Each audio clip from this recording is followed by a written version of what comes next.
Hello, how's everyone doing today? Great, and this is Kansas, right? Representing the great state of Kansas. Welcome. We'll introduce ourselves, you'll introduce yourselves, and then we'll get to your question for today. So my name is Jocelyn Broman. I am a We the People alumni. I competed in nationals in 2006, what feels like several lifetimes ago. I'm an attorney, and I also work on Capitol Hill for Representative Don Young of Alaska. Okay, my name is Evan Gessner. I'm a civil rights attorney from Lexington, South Carolina. This is my first year judging the national competition, though I've judged the state level competition here for about 12 or 13 years. So I'm excited to be here and look forward to your presentation. And I'm Francine Engel. I'm a political scientist, and I focus on American constitutional development. And I currently work with the Maryland Council for Civic and History Education. All right. And you all are?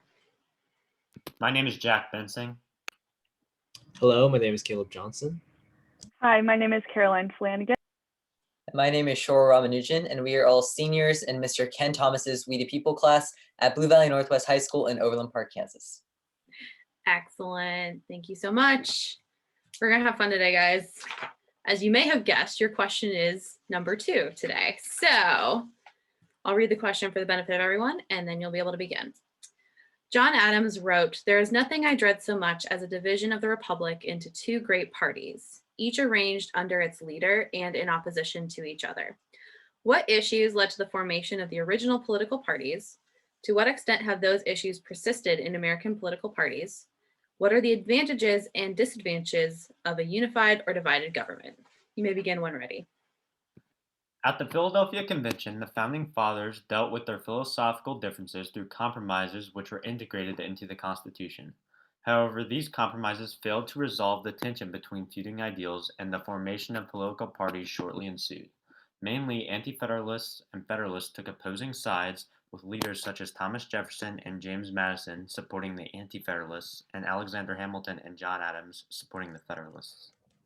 One of the main issues that led to the formation of the original political parties was the extent to which the national government would have power over the individual states. Alexander Hamilton argued that because the Constitution was designed to address national problems, regardless of their lack of appearance in writing, the federal government should reign supreme. Jefferson, however, criticized this proposition and advocated for the states by pointing to the vagueness of the Constitution. Jefferson and other anti-federalists believed that because of this, the national government was given too much arbitrary power. The beginnings of the original political parties can also be seen through economic disagreements between the founders. By using the necessary and proper clause found in Article 1, Section 8 of the Constitution, Hamilton was able to support the creation of a national bank because he believed it to be imperative in maintaining a stable government. On the other hand, Thomas Jefferson disagreed with Hamilton's interpretation of the necessary and proper clause and took it to mean, quote, absolutely and indispensably necessary, unquote. Both of these examples show that these contrasting positions originated through interpretations of the Constitution, which ultimately led to the formation of 2 opposing sets of ideals and subsequently 2 political parties. Today, the Democratic and Republican parties dominate the political stage. Generally, Republicans align with ideals represented by the anti-federalist faction, advocating for a smaller national government and more liberties to individual states. Debates today over interpretations of the Constitution reflect arguments dating back to the beginnings of the country, with many modern examples dealing with controversial issues that are responsible for determining the role of these historical documents. For example, Democrats in Congress recently insisted on gaining access to former President Donald Trump's tax returns because they believed that their constitutional responsibilities required them to do so. However, Republican senators and representatives rejected this idea and argued that the request did not hold any constitutional significance and was thereby unnecessary. Republican Senator Chuck Grassley claimed that the situation was, quote, not a legitimate use of congressional authority and would set a dangerous precedent that can't be undone, unquote. These differences in constitutional interpretations promote the idea that original political disputes, which led to a partisan divide in America, are still noticeable in today's politics. Although many disagree on whether the United States is a unified or divided government, it is easy to find advantages to both systems. A divided government is beneficial because it encourages diversity in thought. For example, partisanship in Congress benefits the policymaking process as it appeals to a wide variety of needs. A unified government is advantageous in that it prevents potential gridlock and allows leaders to focus on the progression of the nation rather than debate over small anomalies in policy. However, there are also disadvantages to both unified and divided governments. Divided governments can become problematic when opposing viewpoints collide and policies thus become ineffective. In Congress, Democrats and Republicans will often see a halt in progress when the representation between both parties is roughly the same. Likewise, a unified government also has its own complications. In a unified government, the legislation lacks sufficient debate, and oftentimes the party that has unified power prohibits minorities from providing input. This can lead to the creation of ineffective policies that hurt the nation and promote unnecessary progress. Thank you. We are now ready for questions. Excellent. Let's start with the last part of your statement. You gave a good rundown of the benefits and the disadvantages, but can you tell me, what do you think about whether we should have more divided government or unified government in the United States?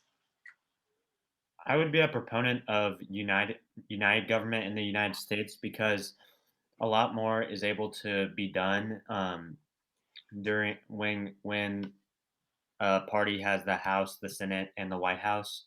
There's a few historical examples of this. Obviously, historically, in the first 2 years of a presidency, the president is usually able to get the most done during those 2 years.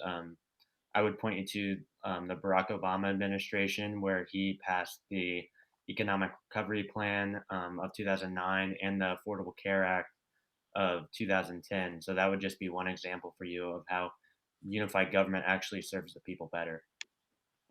I would like to disagree with Jack by saying that a government that is not particularly unified is actually sometimes a more effective and representative way or example of the people, and it is a true example of a democracy where ideas can be represented and discussed on both sides. I would like to agree with Caroline in saying that a divided government does have its benefits. A lot of people point to gridlock as a main disadvantage of divided government. However, there have been examples and research that shows that gridlock can actually be good for certain sectors of the economy. For example, it prohibits the ability for progressive banking legislation that curbs against the bank to be passed, which maintains the stock market and can lead to positive economic growth. So that would be one example of a divided government construed by gridlock. I would actually like to also advocate for a unified government. Specifically, we can look at the example in 1994 after the Republican Revolution, where we see the Senate and House gain a ton of seats for the Republican Party. We see gridlock happening, especially because the president at the time was a Democrat, Bill Clinton, and Bill Clinton had veto power over the House and Senate. And so major laws and legislation were harder to pass because of that change or because of that difference. Okay.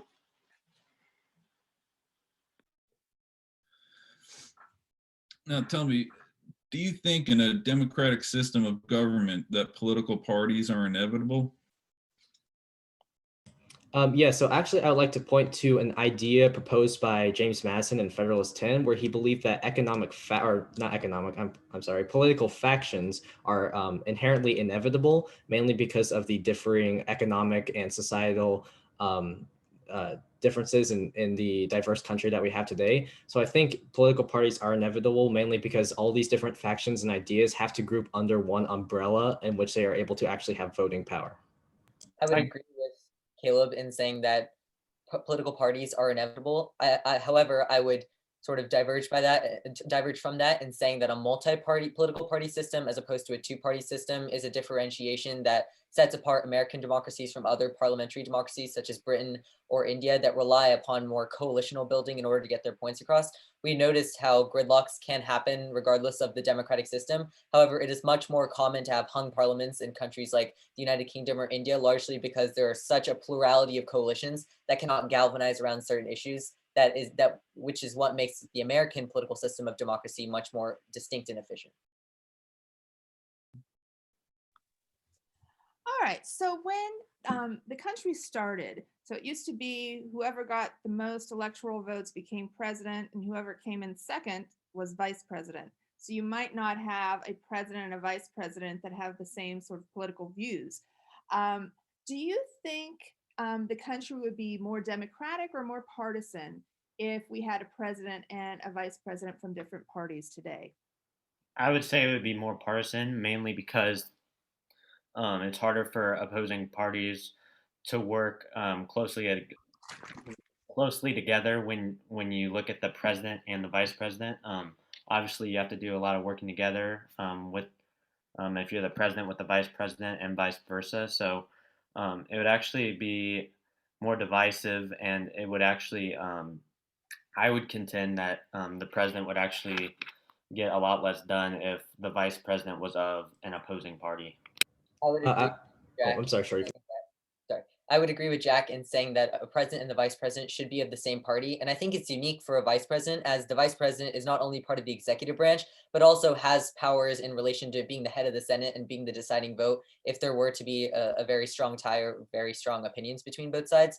I would say that if a president and vice president were of opposing parties, it would make it significantly harder for the executive to rein its power and also to get action done, and it would sort of cause the same parts of gridlock except in a different branch of government.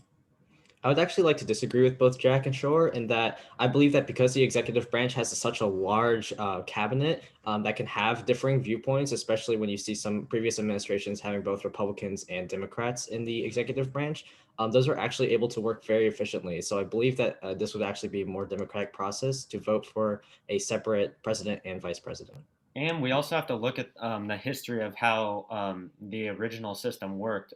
In the election of 1800, actually, this system where you could potentially have the first place winner being president and the second place being vice president actually collapsed in the election of 1800. And that just goes to show that this is not an effective system for us to govern by. Thank you. So you all mentioned factions and you've all mentioned parties. Are factions and political parties the same thing or are they different? I would say that factions and parties are different in that factions are a lot more narrow and can occur within different parties. For example, at one point in time, the Democratic Party not only had progressives and leftists as part of their party, but also had even blue dog Democrats that were closer aligned to the middle. On the other hand, the Republicans have traditionalists and even more recently never Trumpers, which are examples of factions that can occur within parties. The distinction is that those factions are able to galvanize around certain political issues that make them distinct as a party, which makes, for example, blue dog Democrats distinct from never Trumpers on both sides of the aisle. I would also like to point out the single issue voters, and that would be probably one of the best examples of factions today in America. For example, those who support the NRA are less likely to vote for policies on abortion, like Planned Parenthood. So I think that another distinction between factions and parties is that factions are generally focused on one specific issue, and they will vote in favor of that specific issue every single time. I would like to add that oftentimes factions aren't specifically in relation to social issues such as LGBT rights or abortion, but can often take a more fiscal interest in their divisions. So how do we deal with factions in our two-party system, and how does that affect unified government, like what the Democrats have now, where they have control of the House and the Senate and the presidency? Well, in part, since the Democrats have such slim majorities in both the House and the Senate, factions actually rear their ugly heads more. So with Joe Manchin, for example, he kind of represents his own faction, right? So if Democrats want to get any major policy through the Senate, they always have to go through Joe Manchin most of the time for any major policy. So I guess in current times, factions actually are very important to the Democrats getting any policy done in their unified government. All right. Time. Great job. Let's recognize the students for their hard work and participation today. Yeah, you guys did a great job. You covered a lot of points. You gave us the background for Federalists and Anti-Federalists. You gave us some good examples as well when talking about, like, the Republican Revolution was a really good example to talk about how divided government, unified government, when that changes and how that kind of can mess everything up. I mean, we have one of our first government shutdowns during one of our first or the first, I can't remember my history, during with the 1994 Republican Revolution. So that was a very good example to use. And you obviously have thought deeply about the factions and the parties question. One thing I would have liked to see a little bit more of is when you're talking about, to the extent that issues have persisted in American politics, I would like a few more specific examples in your statement and then following them back up in follow up. For example, like national affair, interference overseas, or like wartime policy, or like national security questions, or foreign policy, like how interventionist should we be, or talking about, you guys mentioned states' rights a little bit, but you didn't kind of pull it all the way through. Like I would have loved to see a little bit more of that kind of discussion when you're talking about the differences. But overall, you did a great job and it was a lot of fun. So thank you.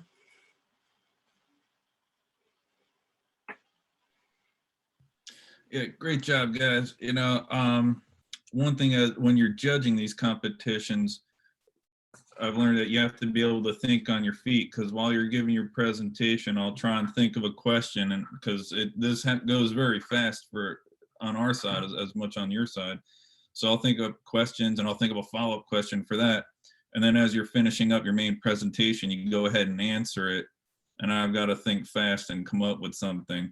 So I thought you all did a great job of answering the questions being asked. You covered everything. And I had a follow-up question. So I'd asked about whether political parties were inevitable. And I hadn't heard anything about multi-party systems. There's no commentary on the fact that we only have a two-party system here. And before I could even get out that follow-up question, y'all just went ahead and answered that. So y'all are well prepared. I can tell y'all put in a lot of hard work. Good job. Yes, I also thought you did an excellent job. I thought it was really interesting how you started off with Federalists versus Anti-Federalists and talked about Hamilton versus Jefferson on the necessary and proper clause, because that's kind of like part of the root of all of it, and it kind of expands from there. And I just really thought you did a fabulous job on your follow-up questions, because you covered a lot of material in your presentation, but you got so much more additional information out in your follow-up questions that you didn't cover in the presentation. So you just brought so much information into the totality of the whole thing. And every question that we asked you, you gave sort of both points of view, different ways of looking at it from every question that we gave you. And I thought, a lot of the questions that we asked you, you had really good, thoughtful answers, with the factions versus political parties. You had a, really well thought out answer with great examples that you were able, specific examples that you were able to give us. So I thought you really did a great job. So thank you so much for letting me hear your presentation, and I'm very happy for you. Yeah. Thank you. Great job. Great job. Thank you.